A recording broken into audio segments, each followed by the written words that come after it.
Você já parou para pensar que a falta de capacitação dos gestores públicos é uma das maiores causas das falhas em licitações?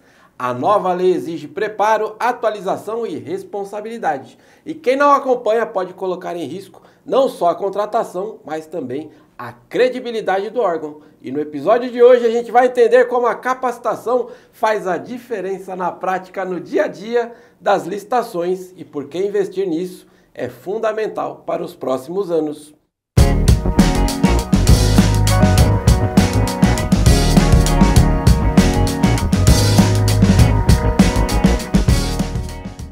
Para esse papo eu recebo o professor Rafael Bíscaro, especialista em licitação, mas não é a primeira vez que ele passa aqui e prepara o print, porque vai aparecer o currículo dele aí na tela.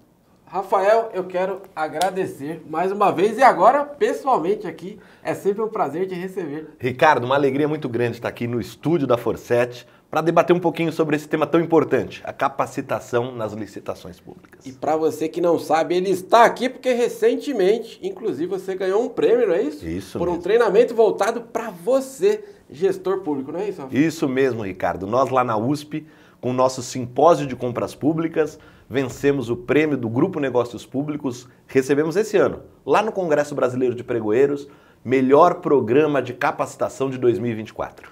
Rafael, eu já quero aproveitar o seu tempo, sua disponibilidade, agradecendo já, em nome de toda a família Forset. Eu tenho uma lista aqui de perguntas, eu quero aproveitar todas elas aí, né?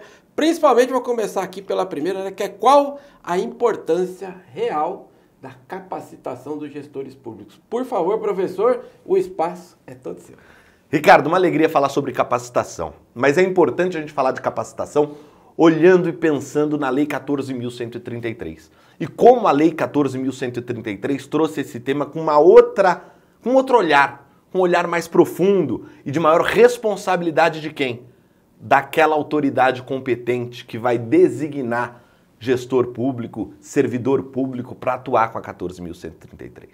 Quando a lei traz no artigo 7º que a autoridade competente precisa designar mediante gestão por competências os servidores que vão ser os responsáveis por atuar na 14.133, e quando a gente fala em atuar na 14.133, a gente está falando de fase preparatória, fase de planejamento das contratações públicas, a gente está falando da fase de seleção do fornecedor, a gente está falando de gestão e fiscalização de contratos.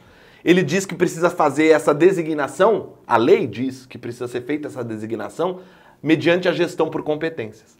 E fazer gestão por competências no Brasil é um dos grandes desafios dos gestores públicos, porque é preciso olhar ali para todos os seus colaboradores, todos os seus servidores e entender, mediante as suas formações, as suas capacitações, as suas habilidades, quais são aqueles que estão mais aptos a gerarem o quê? Resultado na área de compras públicas. E aí a capacitação entra como um fator primordial. No inciso 2 do artigo 7º também, porque a lei não só fala em gestão por competências, mas ela coloca pilares dessa gestão por competências nos incisos do artigo 7º, ele traz que a pessoa precisa ter formação correlata com licitações e contratos, precisa ter atuação na área de licitações e contratos. Então a gente já traz ali, olha, não basta designar um servidor público para atuar na 14.133. Esse servidor público precisa estar apto, capacitado a exercer essa função que você vai designar. E aí a gente já começa a ver uma mudança na forma de atuar com compras públicas no Brasil. O gestor não está mais interessado só em evitar a corrupção, como a gente pensava na 8666/93. Agora a 14.133, como diz muito bem e brilhantemente o professor Anderson Pedra, nosso colega lá do Espírito Santo, ela tem um outro viés, é um viés do resultado, um viés da performance. Ela quer que a gente, de fato, entregue ao usuário final e à sociedade brasileira um resultado melhor a partir das nossas compras públicas. É atingir as políticas públicas através de compras bem feitas. Eu brinco também, Ricardo, que quando você capacita bem o seu time, você consegue diminuir o número de processos, diminuir sim o número de compras, é comprar menos, comprar melhor, e fazer com que a nossa atuação gere resultados não só na entrega do produto ou serviço, mas com política pública através da própria compra. E esse é o grande desafio que a 14.133 traz para nós. Eu percebo que o legislador, Ricardo, e aí, para encerrar essa primeira resposta, ele tem claro que se o Estado brasileiro investe de 10 a 12% do PIB em compras públicas, e é um investimento de alto vulto, hoje já se fala na casa de trilhão, porque se de 10 a 12% do PIB, já estamos batendo trilhão de reais, não é mais bilhão. Então, na casa de 1 trilhão de reais em compras públicas, o legislador entende que a boa utilização desse recurso se dá também com política pública no próprio ato de comprar, no próprio ato de selecionar um fornecedor.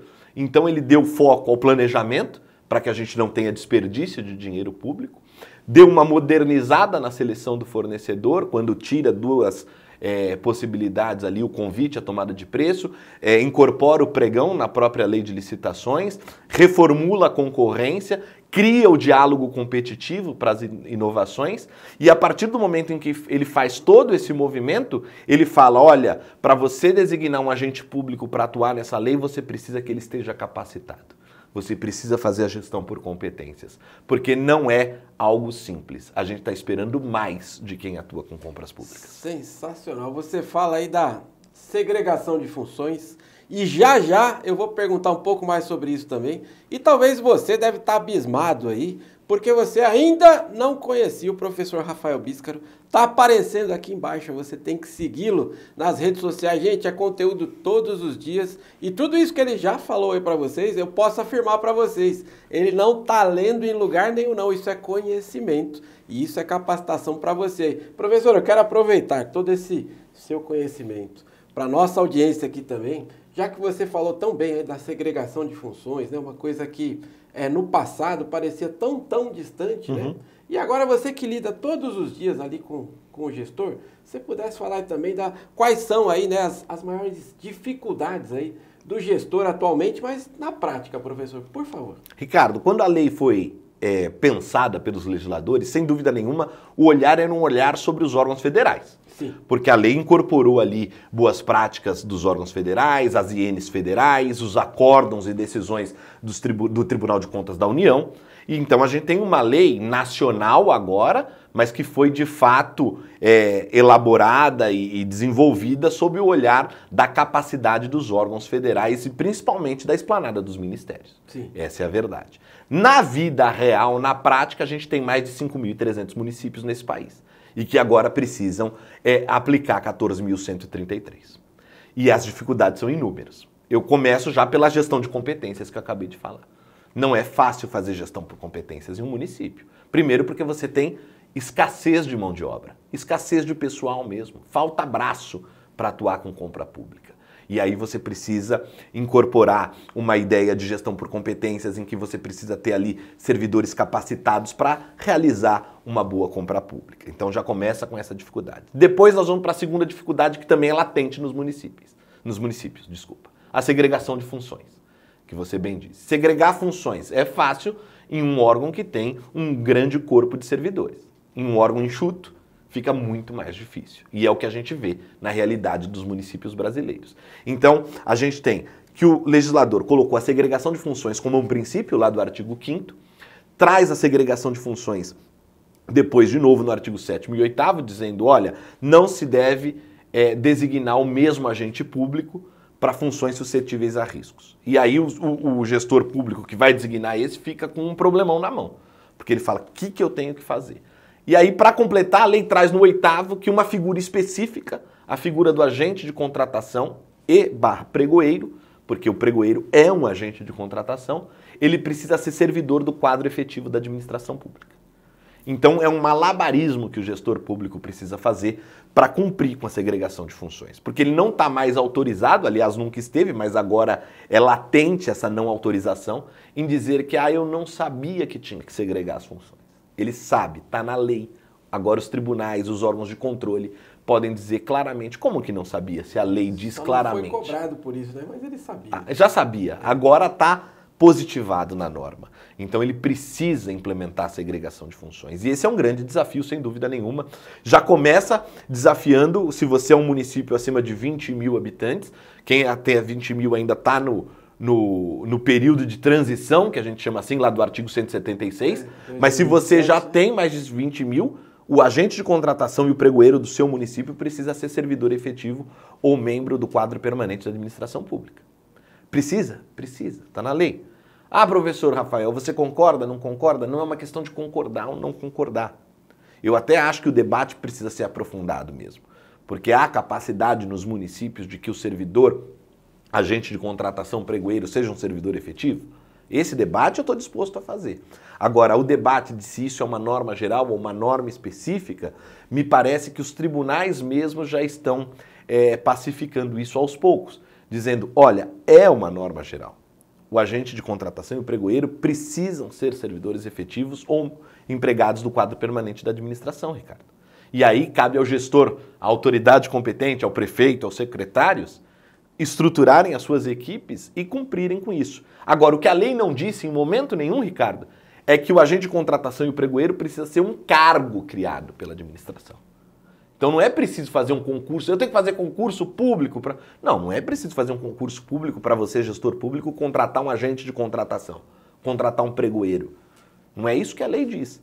A lei diz que para o encargo de agente de contratação e de pregoeiro, você precisa designar um servidor do quadro permanente, um servidor efetivo. Então você, dentro do seu quadro de servidores, precisa, dentre os servidores efetivos, designar um para atuar como agente de contratação e pregoeiro. Professor, vou abrir até um parênteses, porque isso que você está falando é importantíssimo. Eu sei que tem muita gente que deve estar preocupada com esse tema, até porque nós já fizemos um levantamento aqui. São 3.935, salvo engano, os municípios com menos de 20 mil habitantes. Né?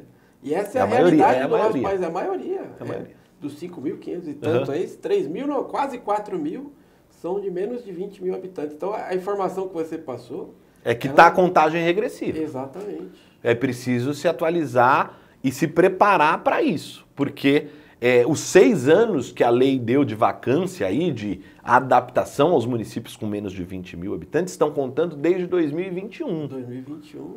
Que foi quando a lei foi promulgada. Então nós estamos chegando, batendo aí já no final do segundo tempo. Ano que vem, ano de eleição, eles acabam se envolvendo, não tem jeito, depois vai ter prazo curtíssimo. Sem dúvida, sem dúvida. Para estar tudo ok. E aí, professor, eu quero linkar, aproveitando aí a sua experiência, e óbvio, né, você que está seguindo aí, você tem dúvida, você está com dúvida aqui, quer mandar uma dúvida para o professor, ó, não deixe de colocar aqui nos comentários desse vídeo. Eventualmente você está vendo aí pela rede social do professor também, não deixe de seguir a Forset, @licitaforset. Está aparecendo aqui embaixo. Coloca aqui o seu comentário. Faça esse vídeo rodar. Todo mundo, professor, tem pelo menos uns 3 grupos de WhatsApp do tema licitação pública. Então coloca aí esse vídeo para que ele possa rodar aí país afora. E professor, eu quero aproveitar então a sua experiência para falar justamente o que, ó, como o fornecedor ele pode ser impactado aí com essa falta de capacitação do gestor público. Por favor, professor.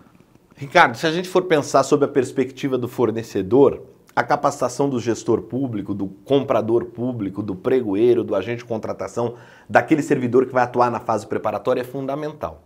Por quê? É a partir dos documentos preparados por esses agentes públicos designados pela autoridade competente é que o fornecedor vai trabalhar para elaborar a sua proposta para o órgão público. Então, documentos mal elaborados da fase preparatória podem levar a uma má interpretação por parte do fornecedor, que acaba não conseguindo precificar a sua proposta, acaba não conseguindo mapear dentro do mercado qual de fato é o equipamento que atenda a administração dentro do menor custo possível, porque eu sempre brinco, Ricardo, na licitação a gente tem uma relação comercial, onde um lado busca o melhor produto e serviço possível para atender a sua demanda e o outro busca o lucro. E não podemos demonizar o lucro do fornecedor. É uma relação comercial conjunta, que tem que ser ganha-ganha. O lucro também faz parte dessa relação comercial. E para que você consiga precificar direito, consiga vencer uma licitação, uma dispensa eletrônica, você precisa entender e ter bons artefatos da fase preparatória da licitação, que são elaborados por agentes públicos designados pela autoridade competente. Então, esses agentes, quando estão bem capacitados, eles vão fazer um bom ETP, eles vão fazer um bom TR, vão fazer uma boa análise de risco. E você, quando receber esse aviso de contratação direta, esse edital de licitação. Vai ter ali, de fato, os elementos que vão te dar a base para que você possa precificar bem a sua proposta, possa ir no mercado e buscar um bom equipamento para atender a administração pública. Então, se o agente público está bem capacitado, já desde a fase preparatória ele vai impactar positivamente a atuação do fornecedor que vai participar dessa disputa, dessa fase de seleção para fornecer para a administração pública. Depois, na fase de seleção do fornecedor, se você tem bons agentes de contratação, bons pregoeiros capacitados, esse fornecedor que vai participar da disputa, do certame, também vai ser impactado positivamente na medida em que esse agente público consegue conduzir o processo de maneira assertiva e com firmeza. Com a firmeza de quem está conduzindo o processo com lisura, sem nenhum tipo de obscurantismo ou até mesmo de subjetividade. Então, para o fornecedor é importante que esse servidor esteja capacitado. E quando ele não está, é que dá aquelas confusões na licitação que a gente via muito em licitação presencial. Sim. Né? Era uma confusão danada, um fornecedor brigando com o outro, brigando com o pregoeiro na sala. E hoje, cada vez a gente vê menos isso, primeiro, porque as licitações são eletrônicas. Então, a gente tem também um afastamento da relação pessoal presencial. Mas também se dá menos quando o pregoeiro, quando o agente público está bem capacitado.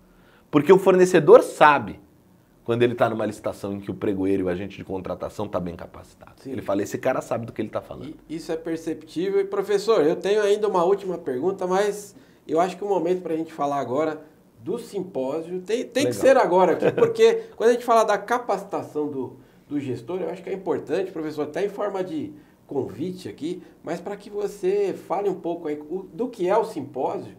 E, se possível, também falar, eu sei que recentemente você ganhou um prêmio, devido, eu sei todo o carinho que existe por trás, a capacitação, você atua como um agente de contratação também, mas que faça esse convite, explica um pouco mais do que é esse simpósio, porque talvez quem está acompanhando ainda não conheça aí, tudo que é feito aí. Por favor, professor.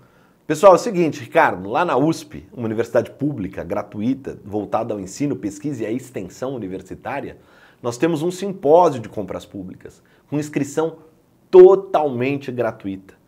Tanto para agentes públicos, agentes de contratação, pregoeiros, agentes da fase de planejamento, fiscais e gestores de contratos, quanto para licitantes. Você, fornecedor, que quer aprender um pouquinho do outro lado, quer entender um pouquinho como funciona a compra pública do lado da administração pública, também pode se inscrever. A inscrição é 100% gratuita. Serão 2 dias esse ano, Ricardo, novembro, dia 26 e 27 de novembro desse ano, lá na USP, no campus aqui da USP Leste, próximo aqui do aeroporto de Guarulhos, na rodovia Ayrton Senna, quilômetro 17,5.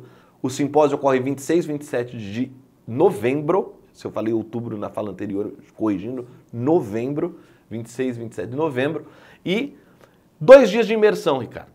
Nós vamos trazer grandes nomes das compras públicas no país para trabalhar conosco ali e dar o ferramental, tudo aquilo que o agente público que está trabalhando no dia a dia com licitações quer saber, precisa saber, para melhorar a sua atuação. Nós vamos ter, entre outros convidados, o professor Ícaro Bittar, que vai falar um pouquinho sobre compra pública e sobre a entrega, a política pública nas compras públicas. Nós vamos ter o professor Leandro Matsumoto, que vai falar um pouquinho das decisões do TCE de São Paulo após a Lei 14.133. Vamos ter o professor Felipe Dalenogari, professora Nádia Dallagnol, professor Jamil Manasfi, entre outros. Eu vou até cometer só feras, muitas feras. SG Oliveira vai falar um pouquinho sobre gestão e fiscalização de contratos. Vamos ter o professor Crispim, professor Alcione, professor Daniel Almeida, professor Jander Leal. Olha só que time, hein? Para não esquecer ninguém, já que eu falei praticamente todo mundo, Antônio Lima, o Licitação da Depressão, vai estar lá conosco na USP esse ano também. Vocês estão todos convidados. Vinícius Genorazo, lá da SEGES de Brasília, vem também trabalhar conosco um pouquinho do Contrata Mais Brasil. Então, todos vocês estão convidados. Inscrição 100% gratuita. Isso que eu ia pedir para frisar, inscrição gratuita, um evento como esse, a gente sabe que pelo país aí, para o gestor isso custa caro. Parabéns pela iniciativa, não é à toa que você recebeu aí a premiação, não é isso? Isso mesmo, no ano passado, 2024, o nosso 3º simpósio de compras públicas concorreu como o melhor programa de capacitação de 2024 e nós fomos agraciados agora, em março de 2025, como o melhor programa de capacitação em compras públicas do país no ano de 2024. Agora, o nosso desafio era maior, é fazer em 2025 o 4º simpósio ainda melhor do que o simpósio premiado no ano passado, porque nós vamos em busca do bicampeonato. É isso aí, a régua subiu e eu acho que é importante, talvez você, fornecedor que está acompanhando aqui este vídeo, pega esse vídeo, encaminha, fala sobre este evento, talvez para o gestor aí do seu município. Puxa, eu vejo, a volta e meia aqui, viu, professor? A gente recebe alguns comunicados, e-mail, vem o WhatsApp. Puxa, o pessoal aqui na minha cidade, eles estão tão despreparados. Que dica que vocês dão? A gente sempre acaba entrando nesses debates. Olha aí, um evento gratuito. Próximo aqui, ó, o tempo é o que vai investir, né? Só o tempo. É o tempo. Participar ali, e eu tenho certeza que pelos nomes que você falou aí... Olha, participação presencial certificada pela USP, depois que termina o simpósio, quem participou nos 2 dias presencialmente, recebe o certificado da USP de participante do simpósio.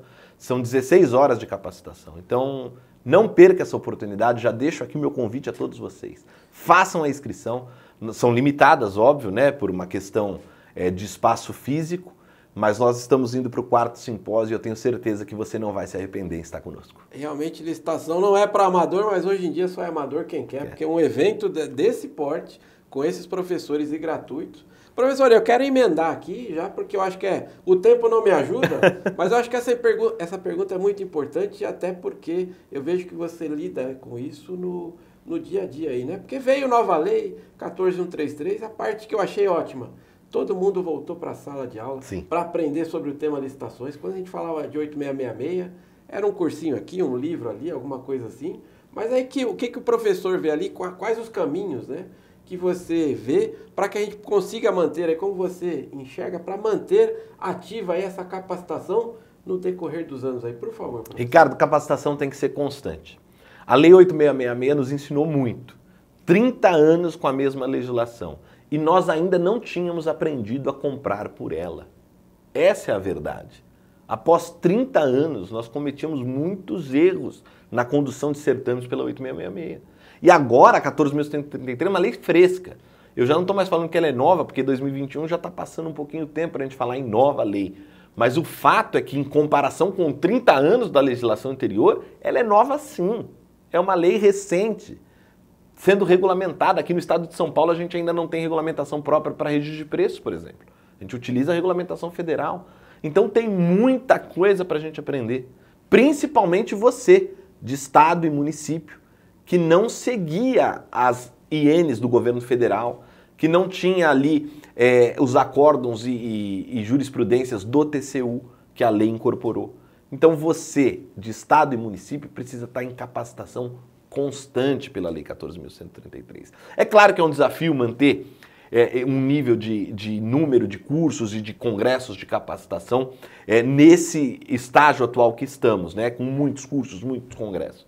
Todavia, se a gente for pensar que é a capacitação que vai transformar uma atividade técnico-burocrática em resultado e performance, o bom gestor público, o bom prefeito, os bons secretários sabem que a equipe capacitada e constantemente atualizada é fundamental para que aquela prefeitura, aquele órgão estadual, entregue de fato os melhores resultados.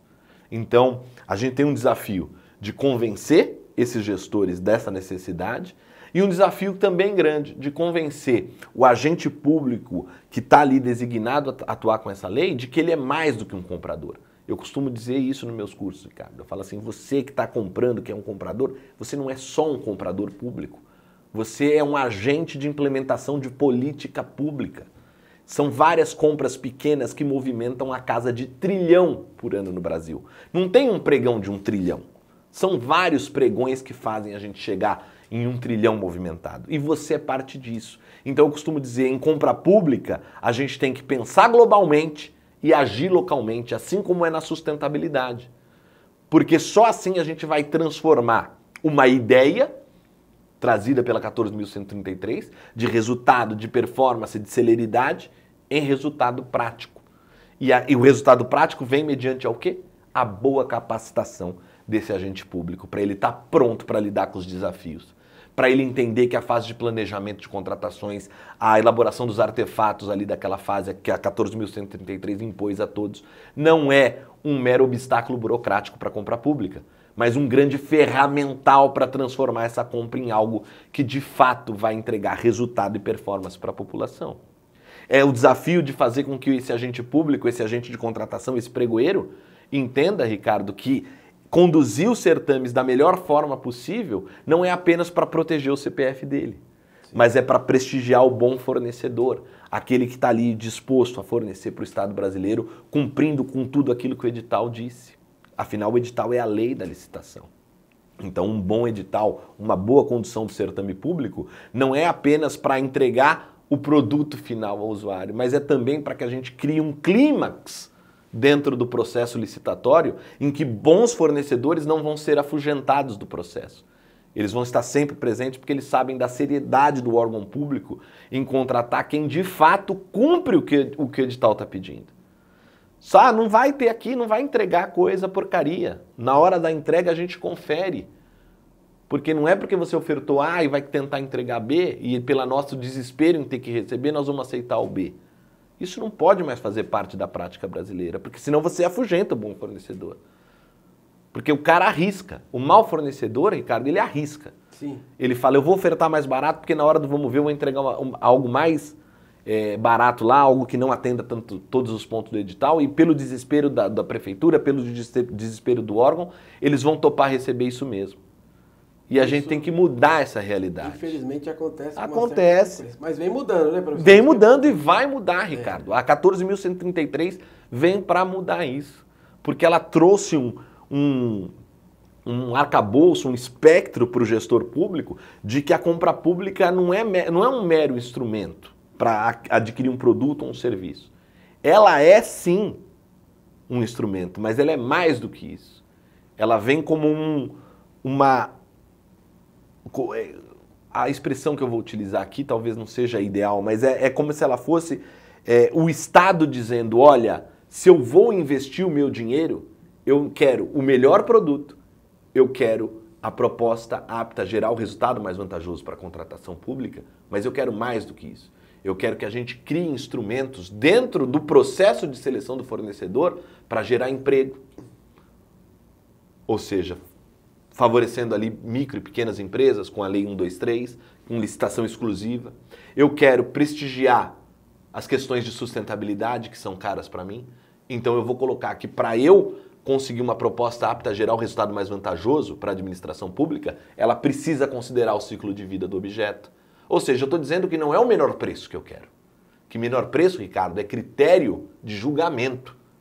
Mas o objetivo do processo licitatório é comprar melhor, é garantir, a lei fala, assegurar a proposta apta a gerar o resultado mais vantajoso. E isso só vai acontecer quando os agentes públicos designados pelas autoridades competentes tiverem a consciência de que a capacitação para estar sempre atualizado na melhor prática da lei, na melhor prática da regulamentação, é que eles vão conseguir entregar esse resultado de maneira a contento para a população brasileira e vão se enxergar não como compradores, mas como agentes de implementação de políticas públicas, que é o que eles de fato são.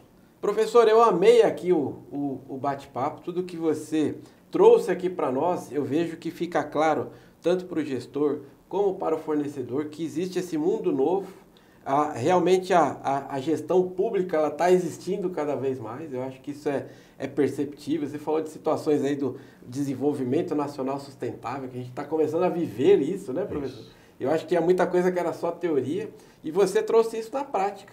Eu amei aqui esse encontro porque você trouxe de uma maneira todo mundo entende e você vive isso. É isso. Não é teoria, né? Então eu quero agradecer aqui em nome de toda a família Forset, seu tempo, sua disponibilidade e, claro e óbvio, também agradecer o que você tem feito para a sociedade. Porque eu digo isso porque é trabalho de formiguinha, né? É isso. Talvez o fornecedor está lá reclamando do edital mal feito, puxa, foi mal conduzido, precisa de pessoas como o professor Rafael Bíscaro lutando para capacitar o gestor, não é isso? É isso mesmo. Para que ele saiba o que ele está fazendo, para realmente a gente obter ali o resultado, que ele é para todos. Às vezes a gente esquece, né? O resultado é de todos. uma licitação bem feita, todo mundo sai ganhando, tanto o fornecedor como a gestão pública. Então eu quero agradecer aqui, em nome de toda a família Forset. Eu sei que ficou muita coisa ainda que a gente tem que perguntar. Desejo sucesso no próximo evento. Eu tenho certeza que essa entrevista vai se repetir aí por muitos e muitos anos. Muito obrigado mesmo. E com a sua vinda aqui, professor, reforçamos o compromisso de que licitação é o nosso negócio. Muito obrigado, professor. Ricardo, um abraço, obrigado pela Forset dar esse espaço para a gente falar um pouquinho de capacitação e fazer o convite a todo mundo, Ricardo. Venha para o nosso 4º Simpósio de Compras Públicas lá na USP. A Forset é uma grande parceira nossa, está aqui ajudando a divulgar o nosso simpósio e não tenha dúvida, capacitar é o caminho.